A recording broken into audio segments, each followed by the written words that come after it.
శక్తి, పరిశుద్ధాత్ముడు మనల్ని నింపినప్పుడు, పరిశుద్ధాత్ముడు మనలో ఛాలెంజ్, సవాలు విసిరినప్పుడు మనం తీసుకోగలగాలి. 2 చొక్కాలు 2 ప్యాంట్లతో వెళ్ళానని చెప్పాను. చేపులో నా దగ్గర 500 700 డబ్బులు ఉన్నాయి. ఆ రోజుల్లో 500 అంటే మహా అయితే కూడా ఒక 10 రోజులు మనం ఉండొచ్చు. ఈ రోజుల్లో 500 అంటే అర రోజే ఉంటాం, అది మీకు తెలిసిన విషయమే. అయితే నేను వెళ్ళాను. ఒకరోజు రాత్రి నా దగ్గర డబ్బులు కూడా అయిపోతున్నాయి. ప్రభువు రాత్రి నాకు ఒక దర్శనం చూపించాడు. ఒక ఇల్లు, దాని వెనక దానిపైన జూలాగర్ అని రాస్తుంది. జూలాగర్ అంటే ఇంట్లో పిల్లలు పెట్టుకోవటానికి ఉండేటటువంటి ప్రదేశం. ఆ ఇల్లు నాకు కనిపించింది. లోపల ఒక రూమ్ చూపించాడు. ఒక చైరు, ఒక బల్ల, దాని మీద ఒక గ్లాసు, దాంట్లో అంటే చెంబు, దాంట్లో నీరు, ఒక కాట్ అంటే ఒక మంచం, ఆ మంచం మీద మంచి పరుపు, గల్లగా ఉండేటటువంటి ఒక బెడ్షీట్. ఇది నాకు కనిపించింది. రాత్రి ఆ దర్శనం చూశాను. ఉదయం పరిశుద్ధాత్ముడు నడిపిస్తున్నట్లుగా నడుస్తున్నాను. ఉదయం పరిశుద్ధాత్ముడు నడిపిస్తున్నట్లుగా నడుస్తున్నాను. పరిశుద్ధాత్ముడు నాకు చెప్పినట్లుగా ఏ డైరెక్షన్లో, ఏ దిశగా నేను వెళ్ళాలో ఆ దిశగా వెళుతున్నాను.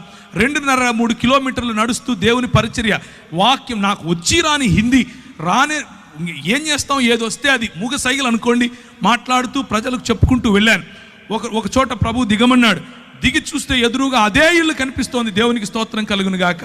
ఆ ఇంటికి వెళ్ళి తలుపు తట్టు అన్నాడు. నేను ఆ ఇంటికి వెళ్ళి తలుపు తట్టాను. అది జైన్లు ఉండేటటువంటి ఇల్లు. అంటే ఆ ఇంట్లో వాళ్ళు జైన మతాన్ని వాళ్ళు అనుసరిస్తారు. ఆమె వచ్చి ఏం కావాలి అని అడిగింది, హిందీలో, తెలుగులో కాదు. నాకు ఏం లేదండి, రూమ్ కావాలి అని అడిగాను. అవునా అని పైనుంచి కిందికి చూసి, పైన ఒక రూమ్ ఉంది చూసుకోపో అంది. పైకి వెళ్ళాను. పైకి వెళ్ళంగానే అదే మంచం, అదే గళ్ళగా ఉండే బెడ్షీట్, అదే చైరు, అదే టేబుల్, అదే చెంబు, నీళ్లు నింపబడినాయి. కిందికి వచ్చాను. అమ్మ నాకు సరిపోతుంది, నేను తీసుకుంటానన్నా. డబ్బులు ఇవ్వండి. నా దగ్గర డబ్బులు లేవు అన్నా. ఏం చేస్తారు మీరైతే? రే ఓరా బయటికి అంటారు. ఆమె అన్నది ఎప్పుడు ఇస్తావు అంది.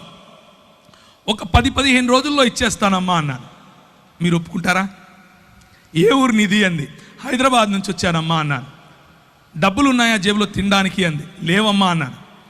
ఎదురుగా ఒక మెస్ ఉంది, దాంట్లోకి వెళ్ళి భోజనం చేయి, నా పేరు చెప్పు అంది. కడుపు నిండా భోజనం, ఉండటానికి స్థలం. ప్రభువు ఇచ్చిన మాటను, ప్రభువు ఇచ్చిన అభిషేకాన్ని మనము నమ్మి ఒక కాలు వేస్తే ఆయన మనల్ని ఎప్పటికీ కించపరచడు.